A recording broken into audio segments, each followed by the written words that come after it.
Get ready to dive deep into Buffalo's vibrant music scene because we're stepping inside the fabulous Flamingo Lounge for the 8th season of Local Music Magic. In the Flamingo Lounge with Rockabilly Greg is more than just a podcast. It's a collection of stories that delves deep into the vibrant musical history of Buffalo and Western New York, creating a living archive where each story adds a unique thread to the overall narrative. This week marks the 3rd session of Rockabilly 2 Rachmaninoff, a captivating new series promising unique insights from a featured guest from the Buffalo Philharmonic Orchestra. New episodes in the series drop every 2 months on the second Saturday. But before we get started, I'd like to give a big shout out to our sponsors, CatsLikeUs.com, Diamond Hawk Golf Course and Pub, and valued supporter Buffalo Ironworks for helping to keep the music alive. Joining us on the 3rd episode of Rockabilly 2 Rachmaninoff is conductor Brad Thachuk. Maestro Thachuk is the music director of the Niagara Symphony Orchestra. He has been connected to the Buffalo Philharmonic Orchestra for over 10 years, conducting occasional pops and rock series performances each concert season. Post-pandemic, he served as the conductor of the rock series, which is comprised of 3 concerts per season. A versatile and diverse musician, Maestro Thachuk has also established himself globally as one of the handful of conductors who moves easily between the classical and rock worlds. He is a highly sought-after symphonic arranger with numerous collaborations.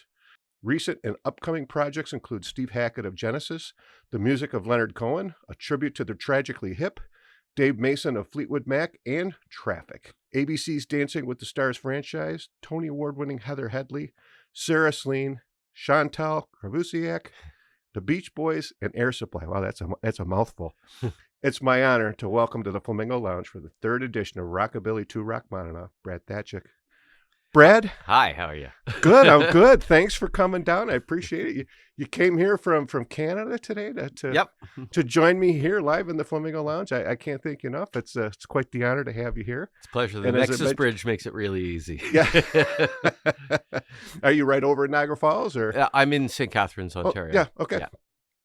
Absolutely. Well, as I mentioned before we got on, I always start the podcast asking the same question, and that is, did you have an aha moment when you said music's what I want to do? I might have. I was so young. Like I can't recall a moment when music wasn't what I was going to do. Right. I'm pretty sure. My earliest memory as a musician was my parents when I was really young, like maybe 3 or 4. I can't remember what age it is that they send people into what's called ORF, which is like percussion for young kids just to get them engaged. And right. My earliest memory, actually, of anything was being on stage, for a student recital, right. Which felt like the biggest thing in the world. I'm sure it was just awful for the parents, but I have.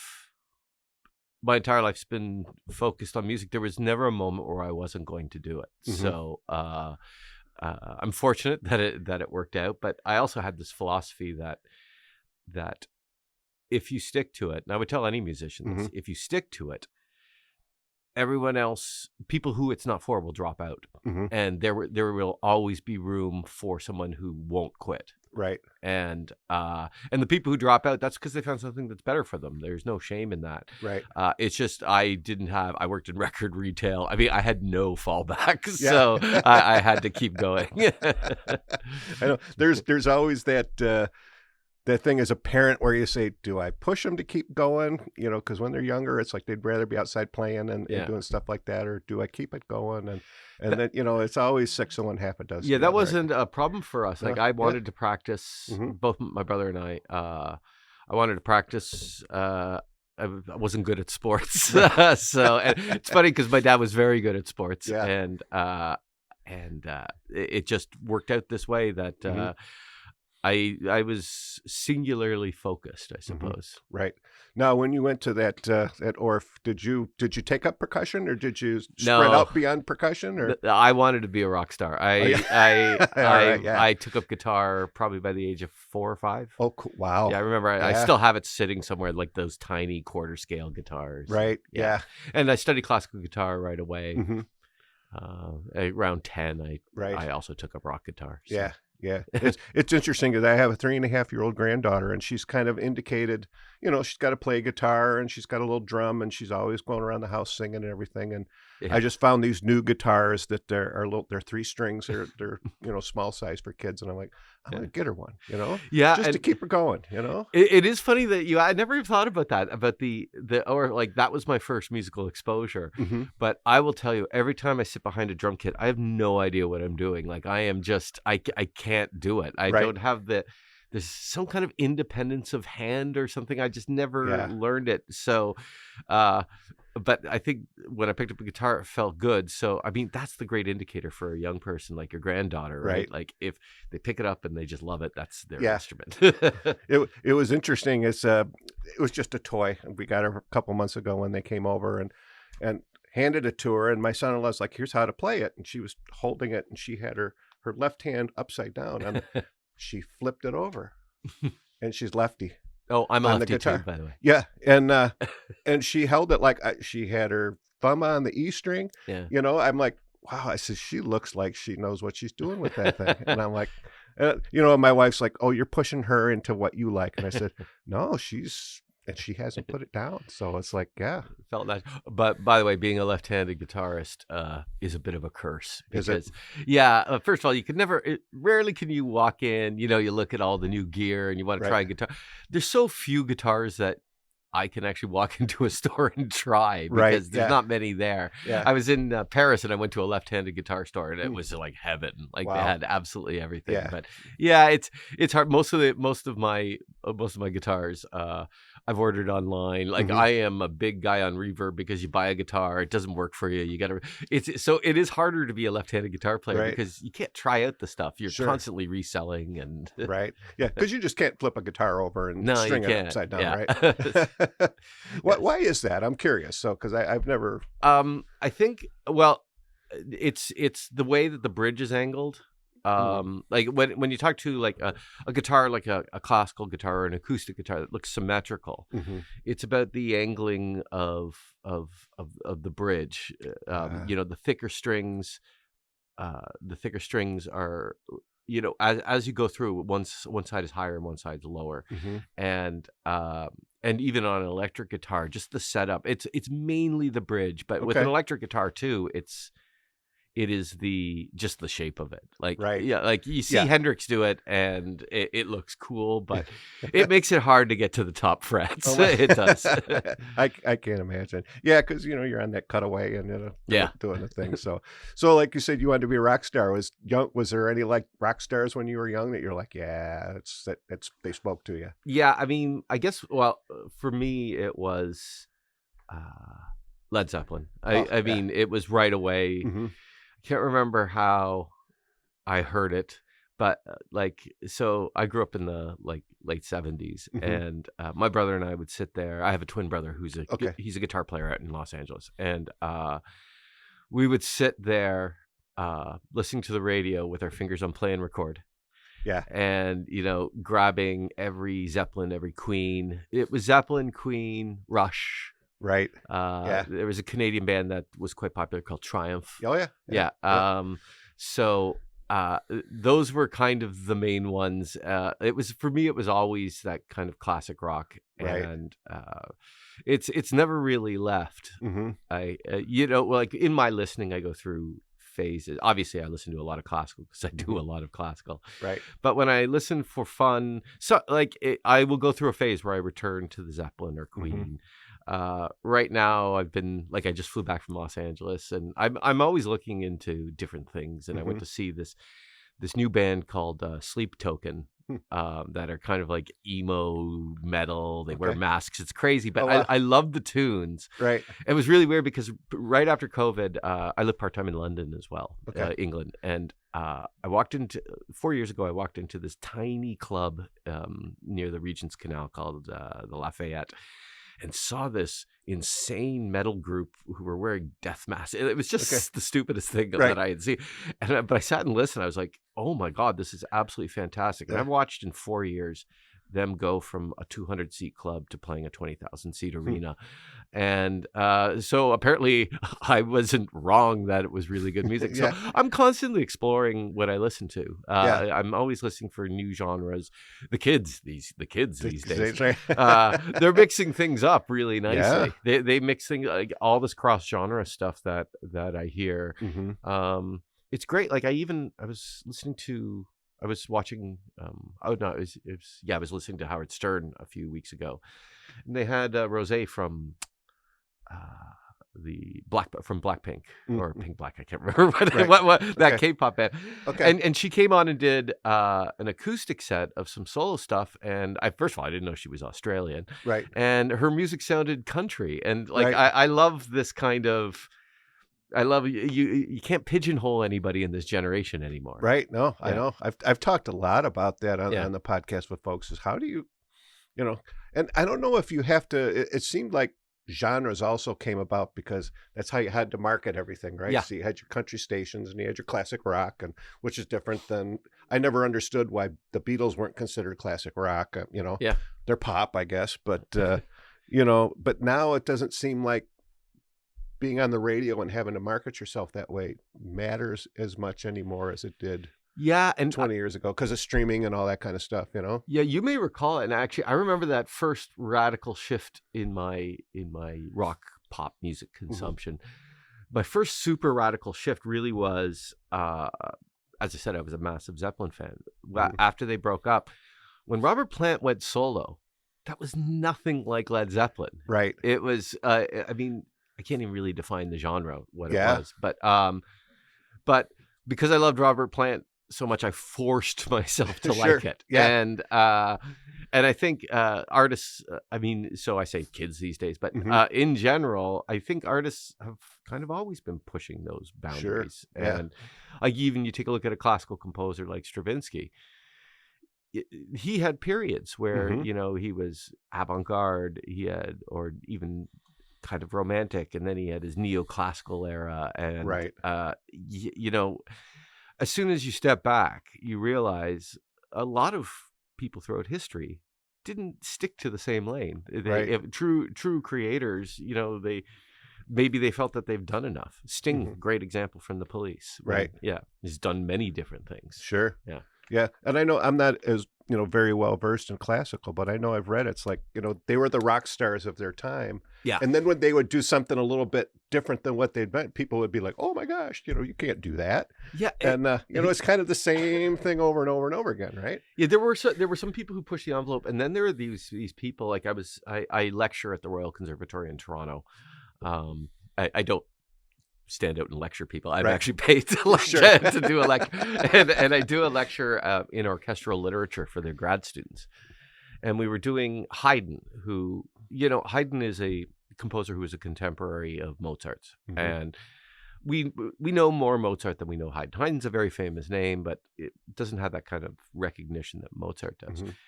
But Haydn, as I was doing my lecture on Haydn yesterday, and most of the kids didn't know that Haydn actually died incredibly famous and incredibly wealthy.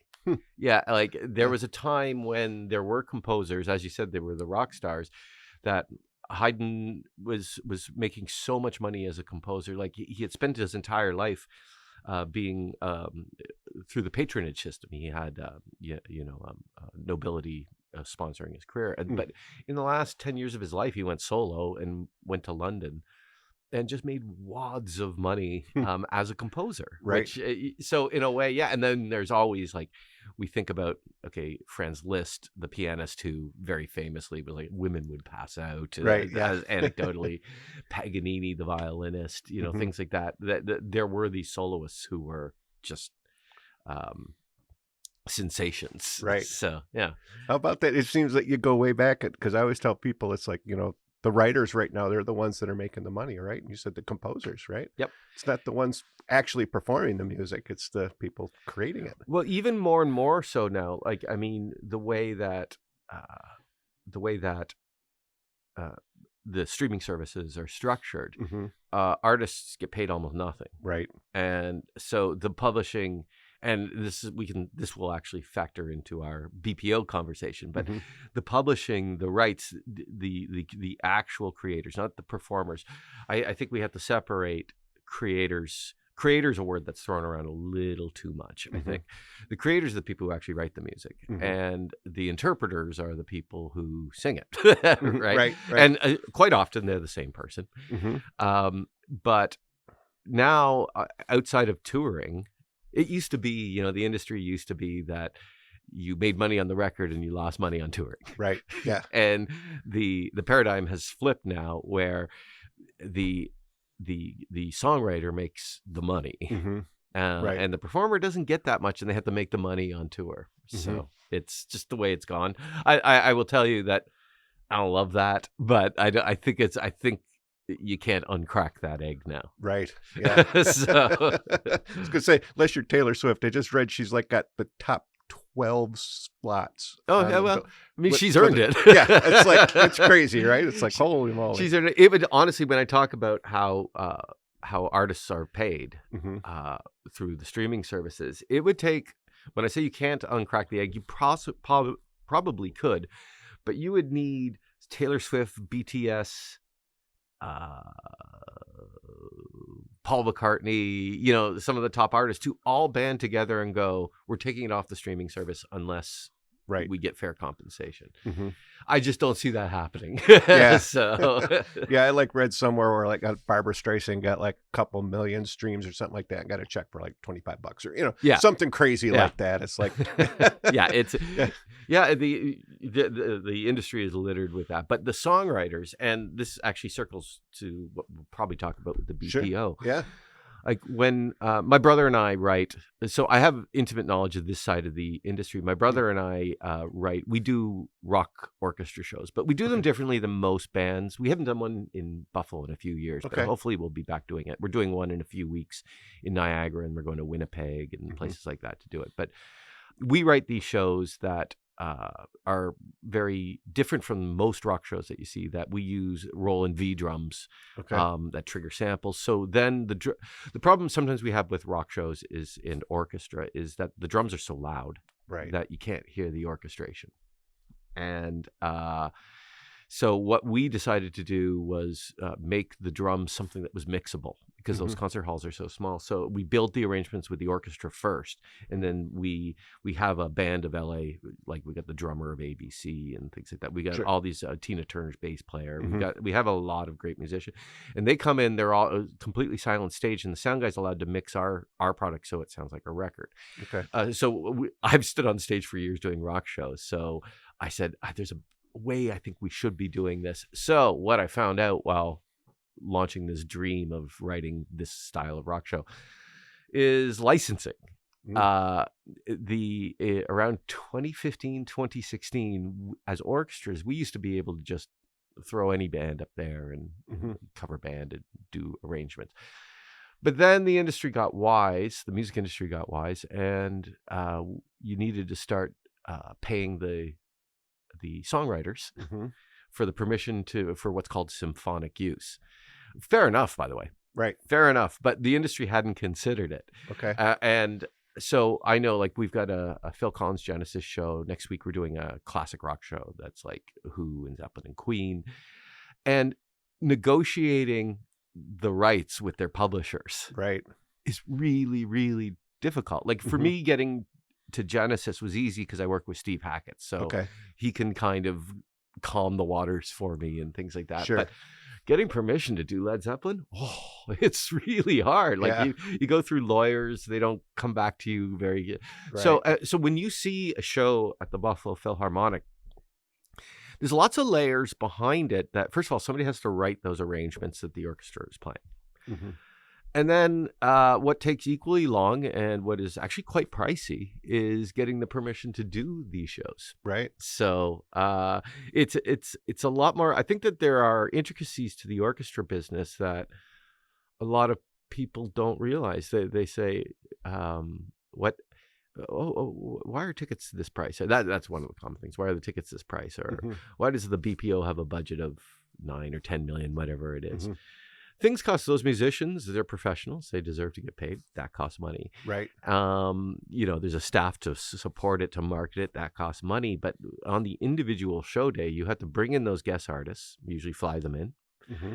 You have to pay someone to make the arrangements. You have to pay the songwriters for the permission to do it. So it's a very complex process. So it feels like, as an audience member, it feels, oh, this is nice. But the commitment that the BPO has to bringing rock music, to give rock music its place in the symphony hall, it's an extraordinary commitment that they have made, because it's not plug and play. There's many layers of complexity to bring us to the stage, and it just shows that they feel that this repertoire is valuable. Right. Yeah.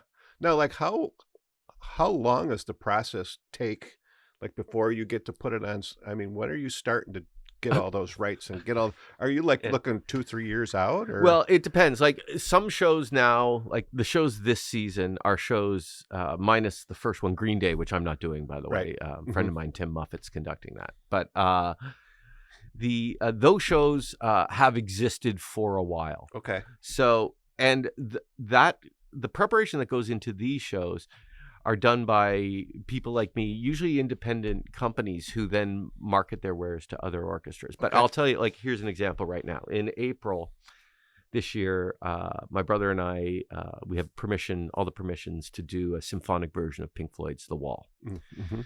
I've been writing that show. I've been writing the arrangements for that show since May. And I am behind. Like, it has to all be done by January, because the orchestra has to get their parts and things like that. Sure. So I know mine and my brother's part, he also arranges the shows with me. That will be a year. We did, so before we went in to the incredibly complex process of writing the orchestra arrangements, we did it smart this time.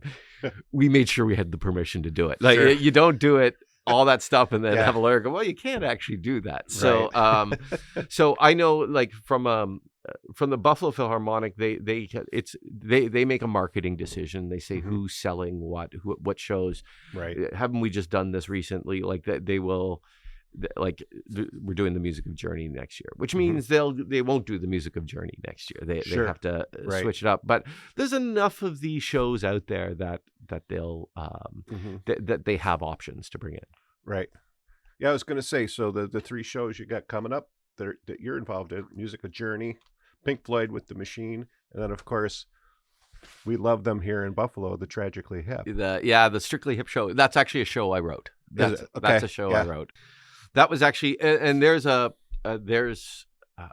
example of something that we developed at the BPO in the 2010s.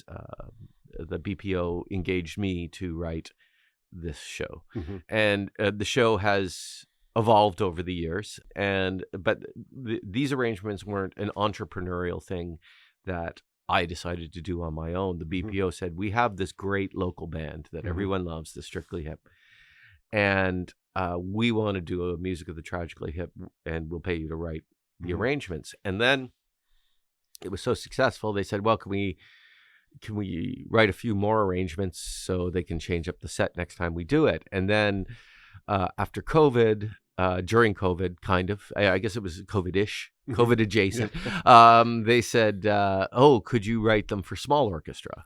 Okay. And we did a concert out at some racetrack. And then, so that show is something that the Buffalo Philharmonic has constantly invested in and reimagining. Right. So, yeah.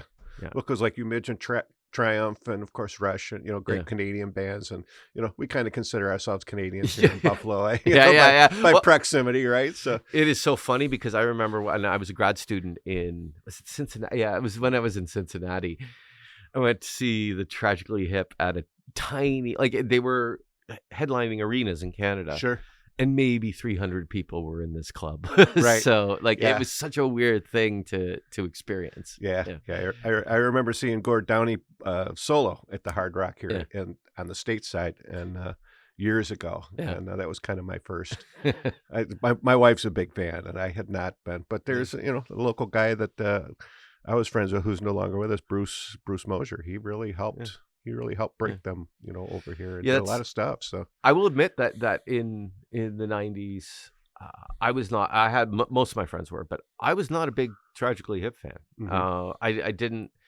I don't know why. Maybe that's not where my head was at that time, and Mhm. so I hadn't really listened when the Buffalo Phil asked me to write the show.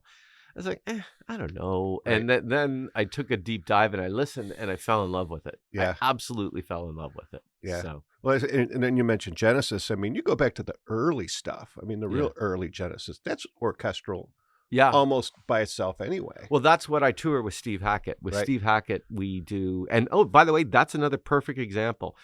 That orchestra show that is on DVDs that I've toured Europe with, that orchestra show was developed by the Buffalo Philharmonic, paid to develop that show. They have really invested in creating this rock legacy in the concert hall. I mean, Wow. that's a perfect example. It is arguably one of the most. I mean, Metallica aside, of course, Metallica Right. aside, which is the kind of the most famous orchestra rock collaboration. But the Steve Hackett, we've done that probably, I don't know, 25, 26 times. Wow. We toured the UK, we toured Germany with it. And that's that orchestra show, that DVD live from Royal Festival Hall in London. None of that happens without the Buffalo Philharmonic. They are the ones who hired Steve Hackett, paid my brother and I to write the arrangements. Mm-hmm. It was a very costly thing. It was a Right. very costly thing, and that has probably financially benefited everyone around everyone involved in it.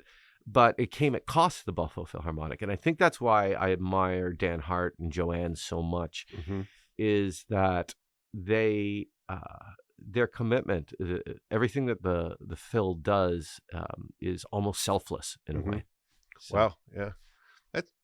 That's crazy. Yeah. That, that they're like involved from that standpoint. And Yeah. So I was going to start. So when did you start getting involved with the BPO, with the rock shows? Oh, well, Or did you start before? I started rock before shows? that. I mean, this is a funny story. Not a funny story, just it's coincidence. Mhm.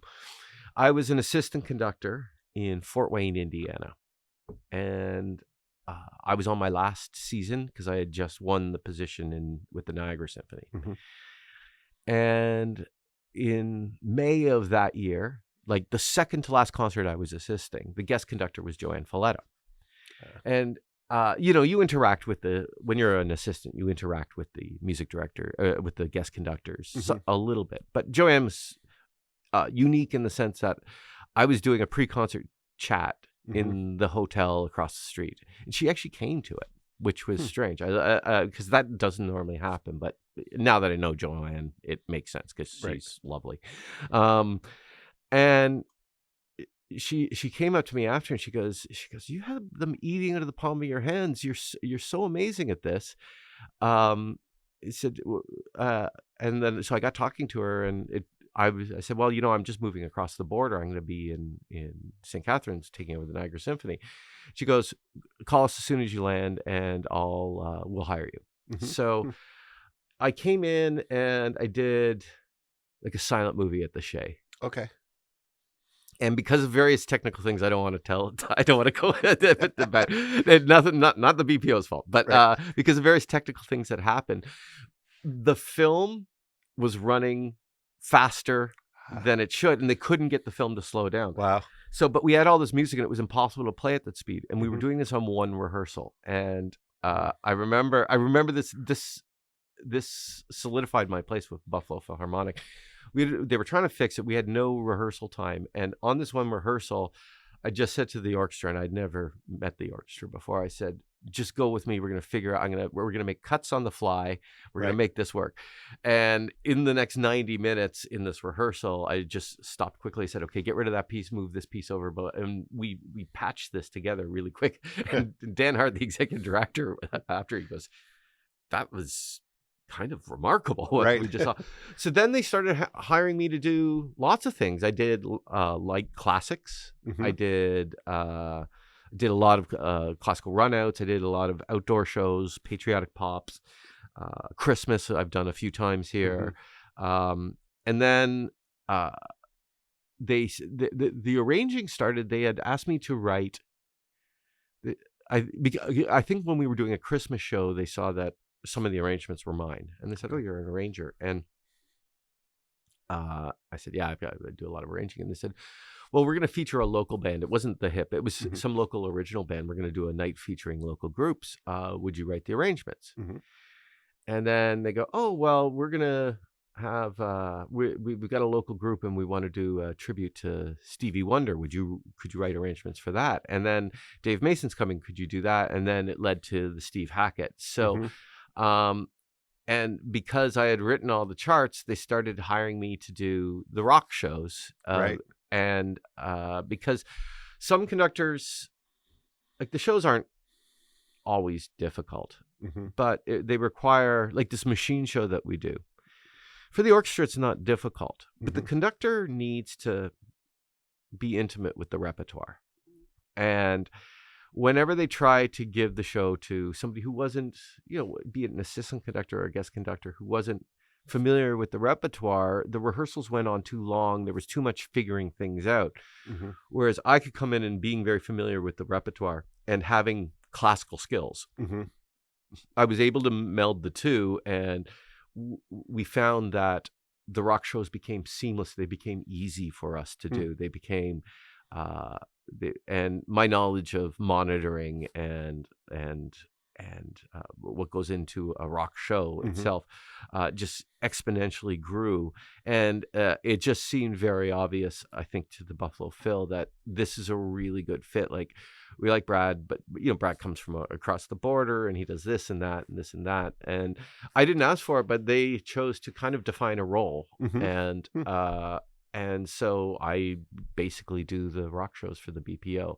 I don't have much say in programming. That's more of a marketing decision. Sure. I lean in sometimes. Right. Sometimes I go, "Oh, I've done that show. It's just awful." Right. But whether they listen to me or not, but I do have those opinions too, because I'm an arranger, and Sure. like I won't mention what show it was, but we did a show a few years ago, and the music itself, like the catalog of this particular artist, is fantastic.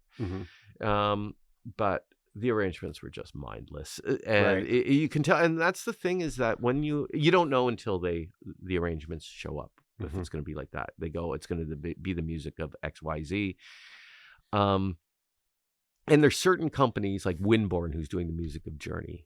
There's a seal of approval. That's all. We know that's going to be good. We know my company, Gravel Museum Music, we know that's going to be good. Some of the other ones you don't know, but you go, "Oh, well, I think our audience would like to see the music of this band." And the arrangements come in, and you're like, "Oh boy, a high school orchestra could have played this one." Right. Like, they're not challenging to the orchestra. I think one of the keys, especially when I'm writing a show, is you see a lot of these arrangements that are like the orchestra's just sitting what we call footballs, right? They're just playing long notes and backing up a band that's wailing away. My arrangements challenge the orchestra. Sure. I also am aware that we have to usually do this in one rehearsal, so they're not excessively challenging, but the orchestra deserve, because they're professionals, they deserve to be respected, and I think you respect them by giving them something that lets them use their skills. So.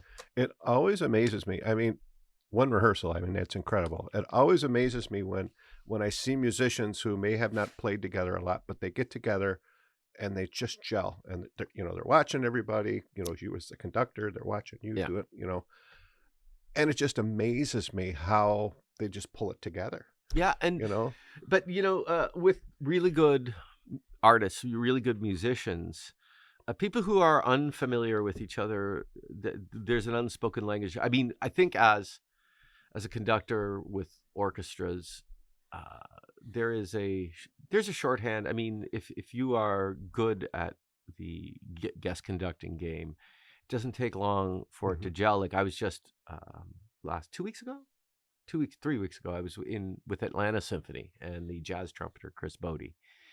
Hmm.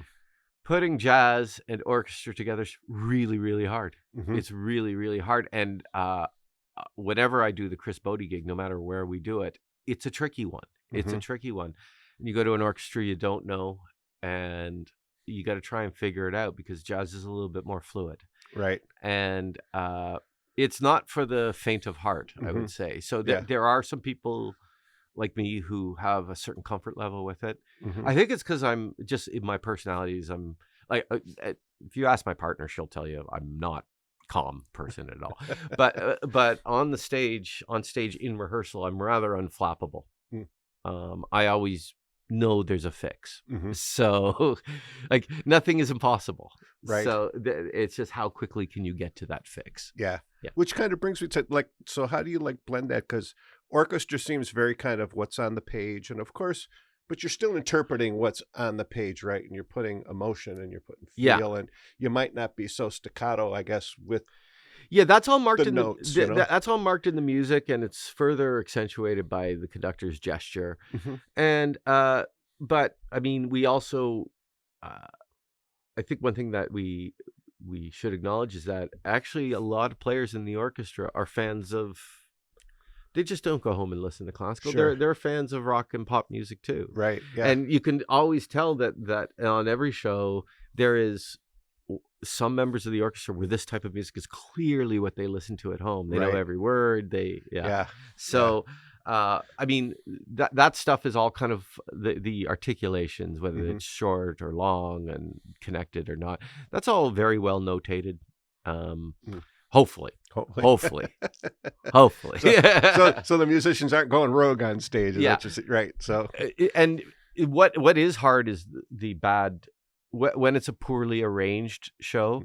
Like if you are sitting there just holding one note forever, it becomes hard to focus and tune in. In fact, the more the musician is engaged, the easier it is to put together. If it's a mindless, stupid arrangement, it's not like their minds wander. It's just it's a lot. If you're sawing an instrument but not really contributing, it's a lot to keep track of. Like Right. it actually is. It's very counterintuitive. right. But playing easy stuff is mentally draining. Mhm. So- Yeah.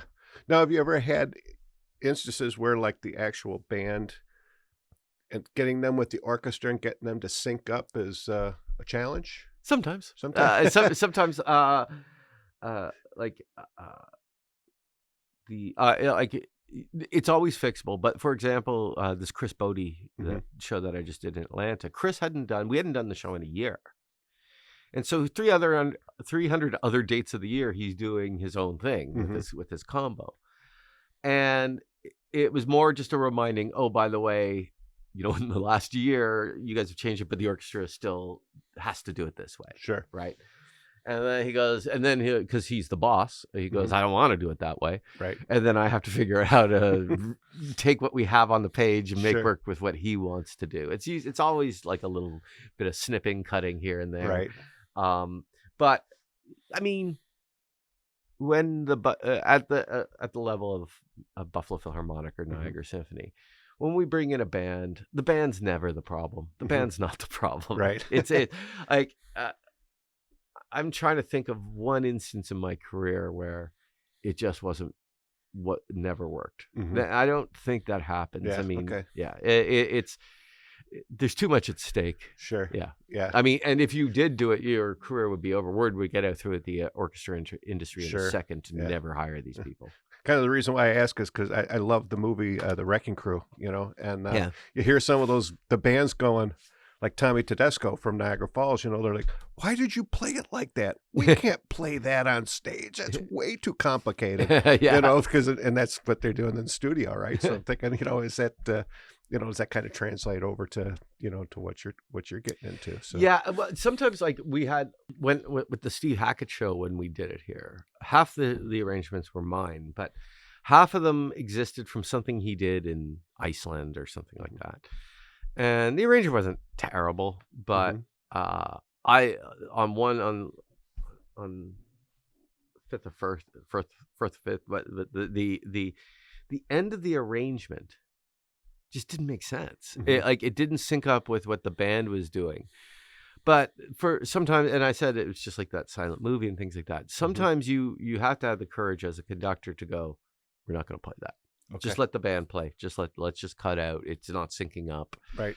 And that wasn't because the band was doing something wrong. It's just in some iteration a decade ago, this song was like this, and it just doesn't work now. So Right.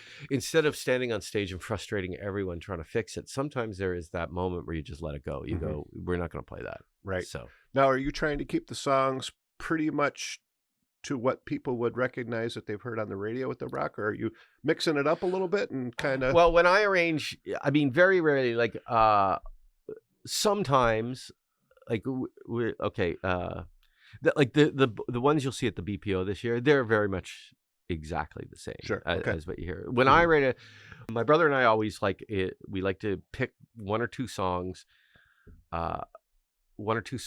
and do a different, like an orchestra alone, no band. Right. And I'm just thinking one right now, this wall that I'm writing, it's fresh in my mind, but this wall that I'm writing, you know, we don't, when we go on the road, we can't bring 5 guitars and things like that. So my brother and I sat down, in the wall, there's the tune Mother. And I was like, oh, are we going to do acoustic guitar? I mean, it's weird.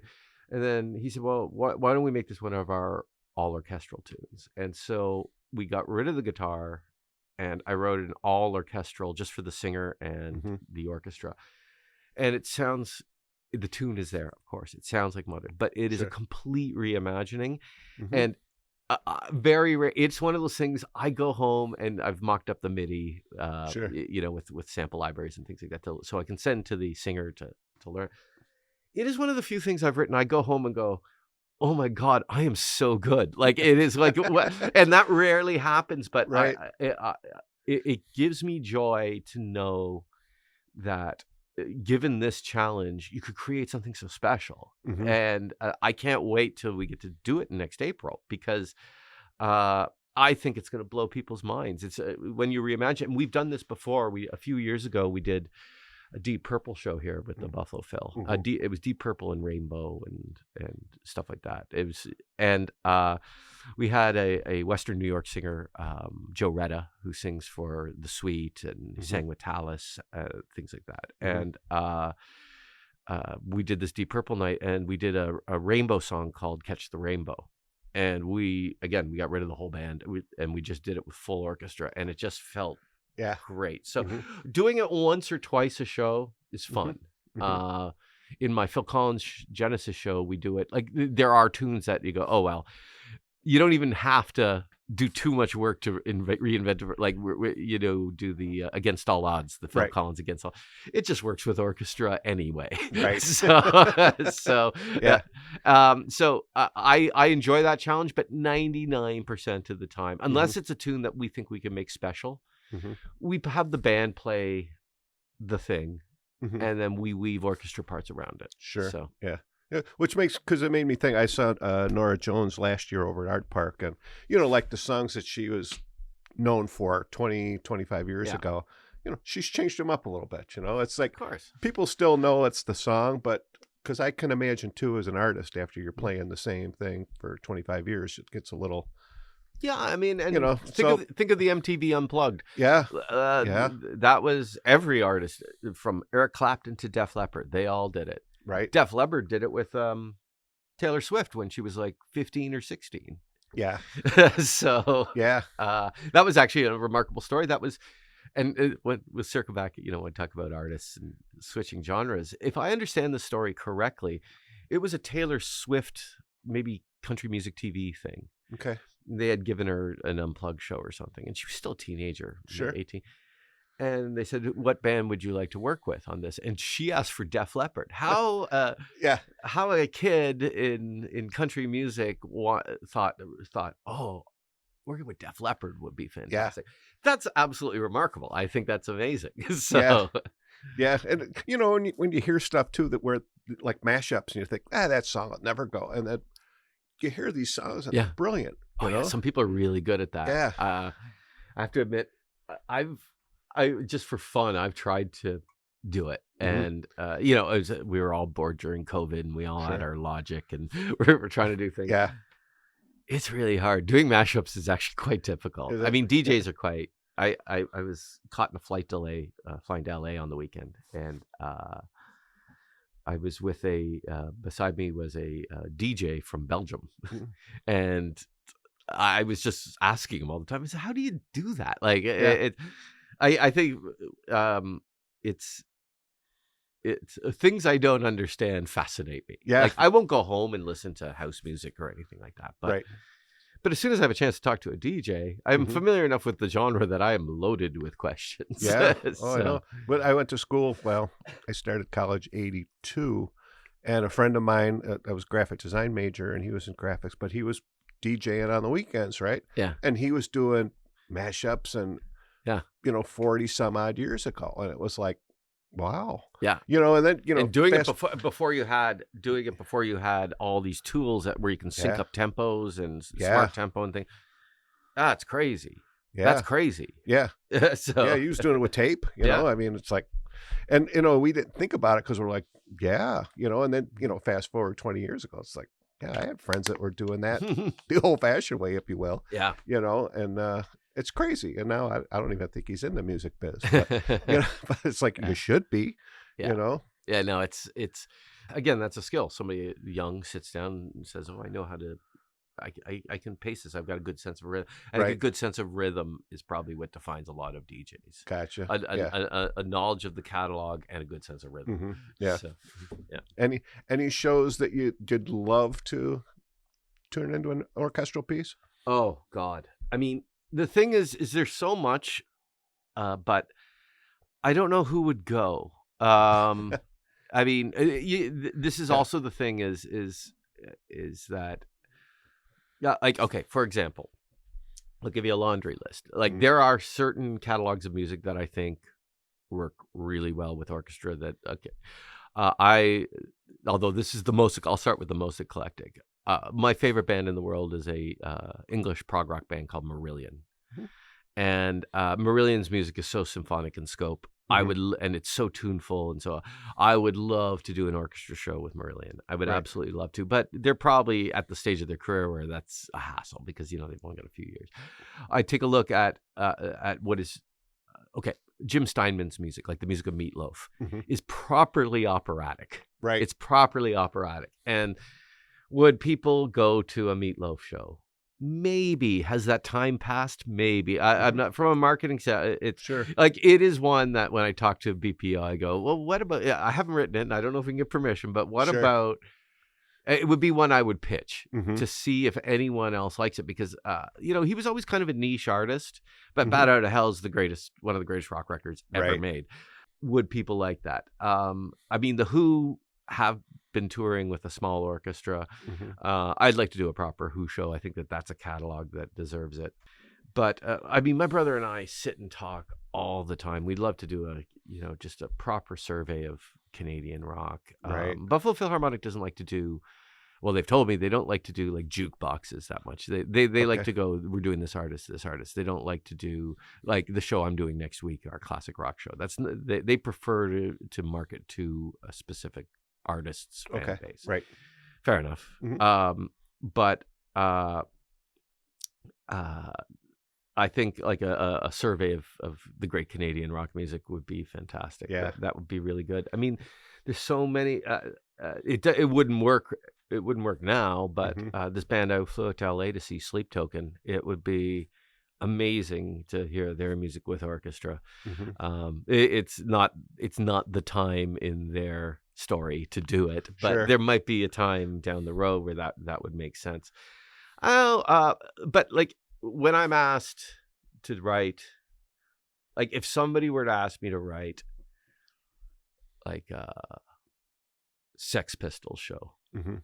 I wouldn't do it. Like I Yeah. just I can't imagine. I Yeah. feel like an orchestra would ruin what that was. Right. And Yeah. that's actually the Tragically Hip show became. When they first pitched it to me, I thought, does that even work? Mhm. Because it's kind of garagey and grungy, and it's already very dense. Mhm. And so that was a challenge. So, which I guess disproved me, because when they first told me that, I go, "Oh, that would never work," and it actually works. Mm-hmm. But it's because Jeremy and the guys, they came with they opened my eyes, like a song I didn't know, a deep track called "The Depression Suite," which is like a 10, 12-minute song. Mm-hmm. And he goes, "Look, they already had strings in it," and things, and it was a launching point. And so then it kind of changed how I thought about it. I think that there's some things that the orchestra ruins. Like, I just don't think it's necessary. Right. Things that are beautiful because of their simplicity, I don't think need to be overcooked. Right. So I know I reached out to the marketing folks over at the BPO, and as you can maybe see here now, I'm a big Brian Setzer fan, and of course he's got, put the guitar in front of an orchestra, and I said, how cool would it be if Brian could play in front of a Philharmonic? If they would engage him, I'm sure I would write that show. Well, I heard they said no, he only plays with his band, and I'm like, some people do.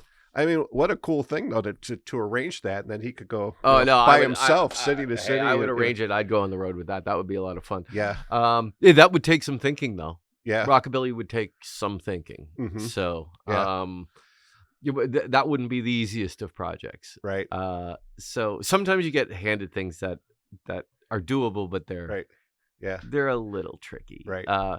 Pink Floyd is not tricky because it's so symphonic in its scope already. Right. Yeah. So, and of course, Brian Setzer's one of those guys too that I love him, but he can't sell the States. Yeah. He can only do his Christmas show here. That's amazing. Doing the regular show, he just can't do it. And Stray Cats are going back out, and and he's doing a small tour. But but if he can go to Europe, he can go to New Zealand and Australia, Japan, and sell out in 2 seconds. And it's weird, but I wonder how it's Stray Cats, because I'll give you a perfect example of weird ones like this. In Canada, there's a band called Blue Rodeo. Mm-hmm. Yeah. But Jim, the singer, I wrote Jim Cuddy's orchestra show. Okay. And when he plays solo, I mean, he's the voice of Blue Rodeo. Right. When he plays solo, he 1,000-seaters, 800-seaters. Mm-hmm. Blue Rodeo, he's arenas. It's the same guy. It's so I'm always astonished by that. And it's not like when we do a solo, when Jim and I do an orchestra show, there's Blue Rodeo on there. We're doing tons of Blue Rodeos. Right. So I always find that weird that people will go to the band, but the singer as an artist attracts less. It's I find it so strange. Yeah. Yeah. I guess that's where the marketing is, right, kids? So, so getting ready now for these shows. So, music a journey. So now, do you do full orchestra? Are you doing smaller? The music. Yeah, as I said this year. Actually, I know all the shows. I wrote the Hip show. Mm-hmm. I've done the Machine, the Pink Floyd show, and I've worked a lot with the company who's bringing the Journey show. Okay. It's full orchestra.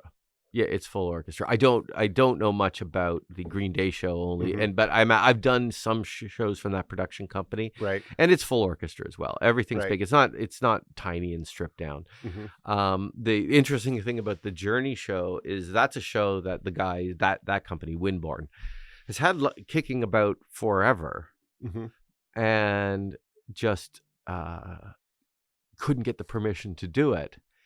And because I'm not a super competitive person, like part of me, because I've got I conduct for Winborn, but my Gravel Museum music is kind of competing with Winborn for gigs. Sure.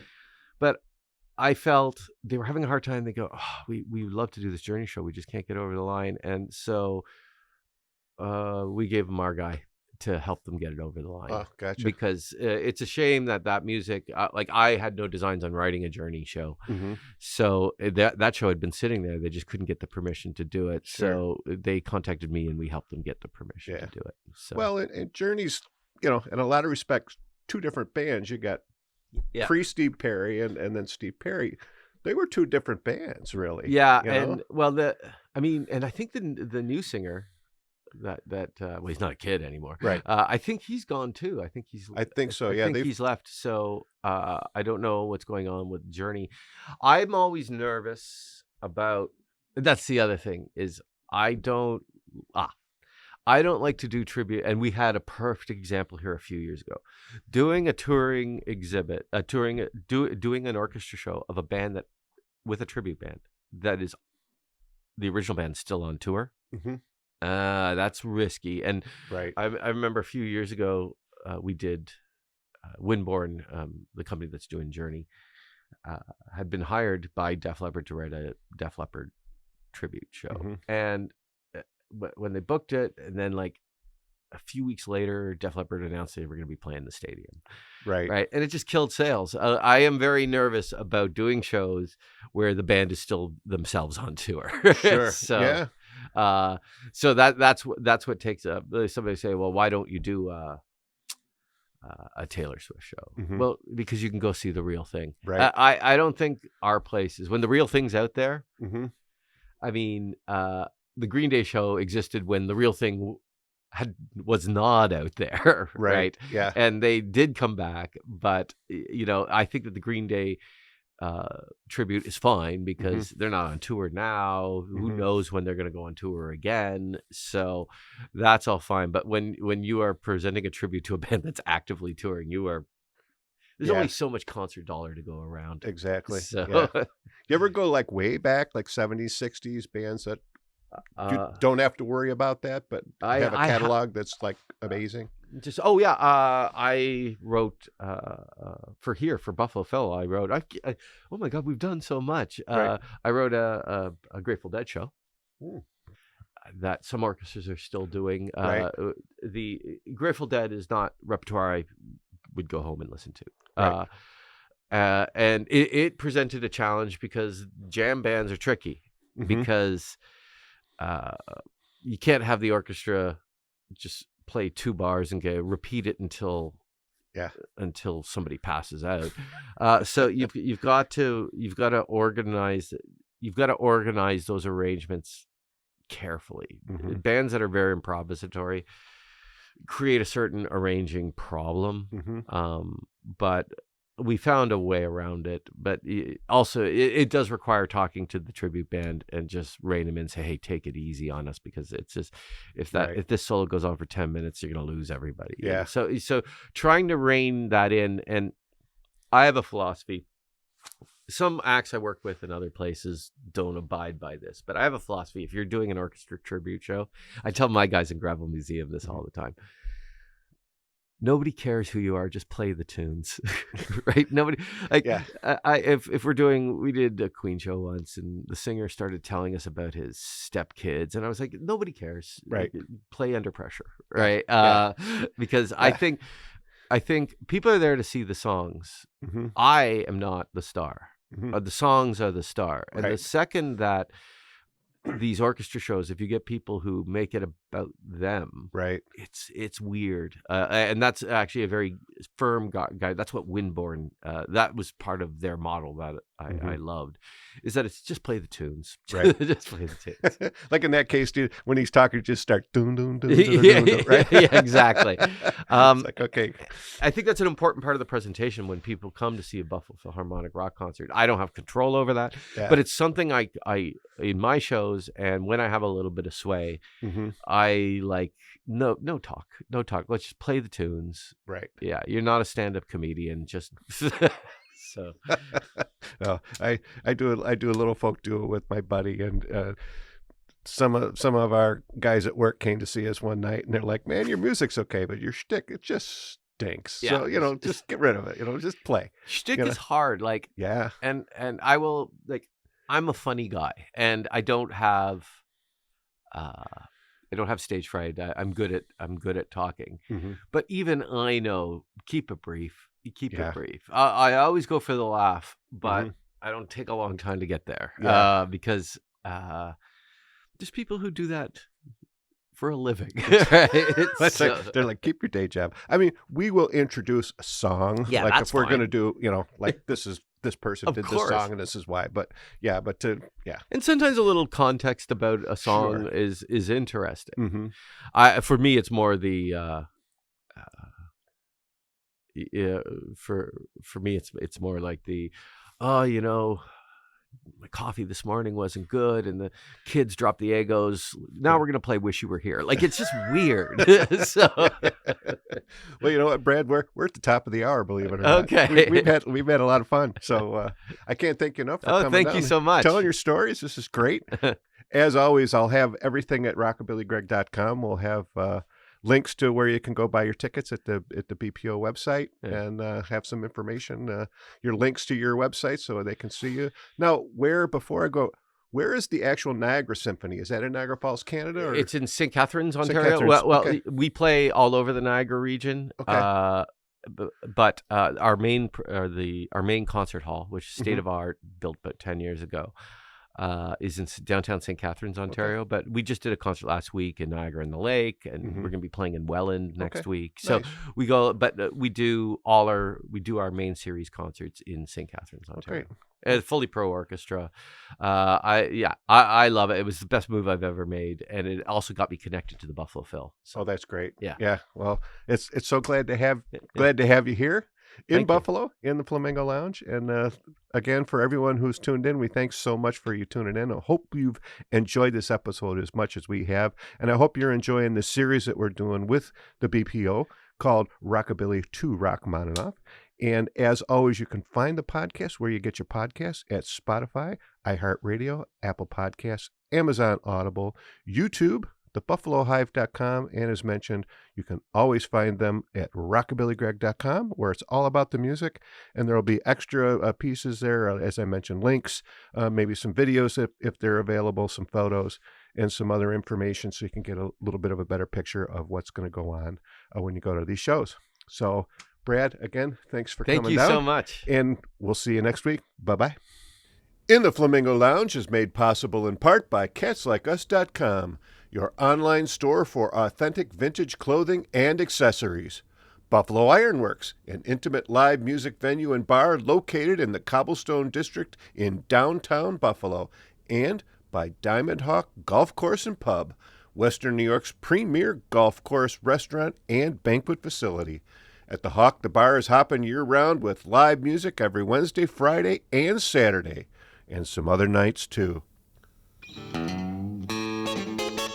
Tune in for a new episode every Saturday at 9 a.m. EST at rockabillygreg.com, where it's all about the music. Bark, Zoe, bark.